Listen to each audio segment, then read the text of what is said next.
Assam valley chemical company fertilizer chemical company limited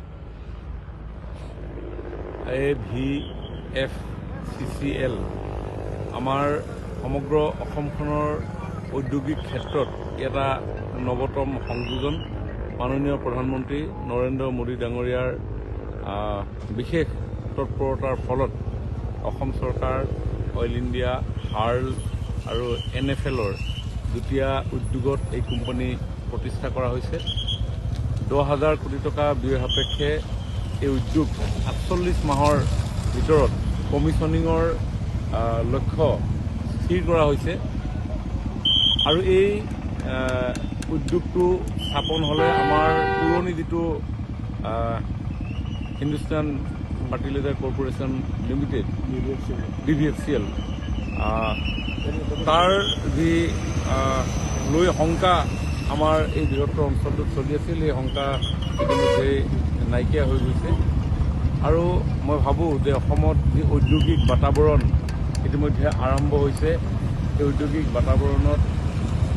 এই উদ্যোগটোৱে এটা মাইলৰ খুঁটি হিচাপে উজনি অসমত বিশেষ প্ৰাধান্য বিস্তাৰ কৰিব কাৰণ আপোনালোকে সকলোৱে জানে মাননীয় মুখ্যমন্ত্ৰী ডক্টৰ হিমন্ত বিশ্ব শৰ্মা ডাঙৰীয়াই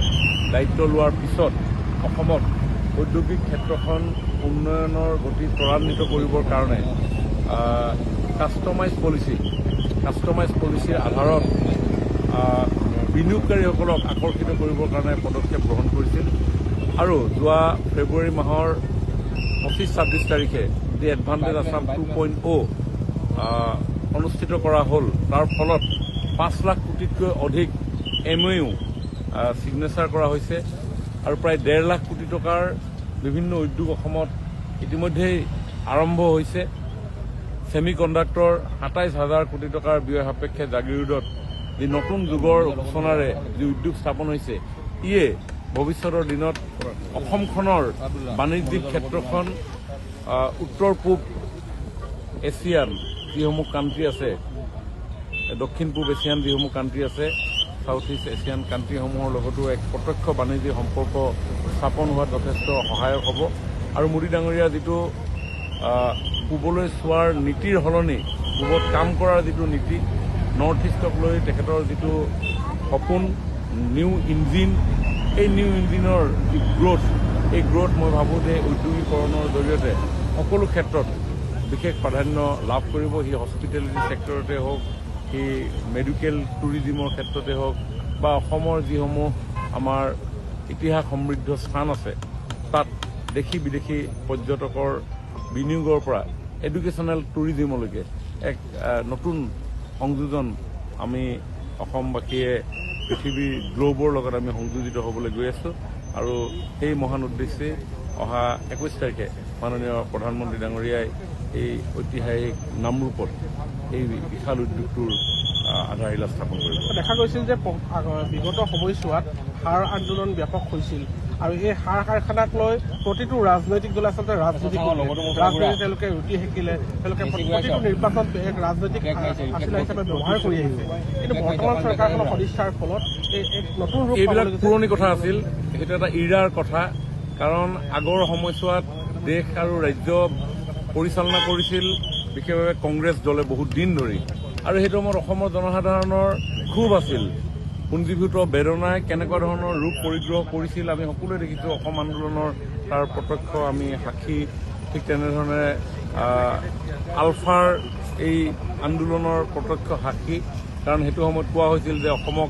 মাহিয়াৰ দৃষ্টিৰে চাই কেন্দ্ৰই তাৰ কাৰণে প্ৰত্যেকটো কামৰ কাৰণে আমি আন্দোলন কৰিব লগা হৈছিল শ্বহীদ হ'ব লগা হৈছিল প্ৰাণ বিসৰ্জন দিব লগা হৈছিল কিন্তু মোদী ডাঙৰীয়াই দায়িত্ব লোৱাৰ পিছতে যেন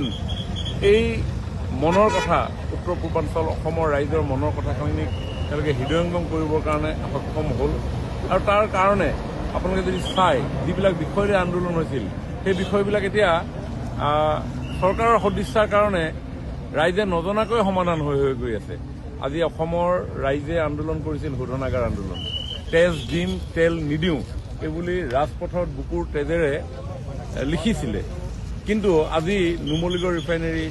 ডিগবৈ ৰিফাইনেৰী গুৱাহাটী ৰিফাইনেৰী বঙাইগাঁৱৰ ৰিফাইনেৰী যিটো ৰিফাইন কেপাচিটি, সেই ৰিফাইন কেপাচিটি আজি 13 মিলিয়ন মেট্ৰিক টনলৈ গুচি গ'ল। তাৰ ফলত অসমত উৎপাদিত খাৰুৱা তেল আগতে আমি বাৰাউনীলৈ পঠাইছিলোঁ, কিন্তু এতিয়া যিডাল পাইপেৰে আমি বাৰাউনীলৈ খাৰুৱা তেল পঠাইছিলোঁ, ক্ৰুড এতিয়া আমি বেলেগৰ পৰা একেডাল পাইপেৰে আনি আমাৰ ৰিফাইনেৰী শোধন কৰিব লাগিব। গতিকে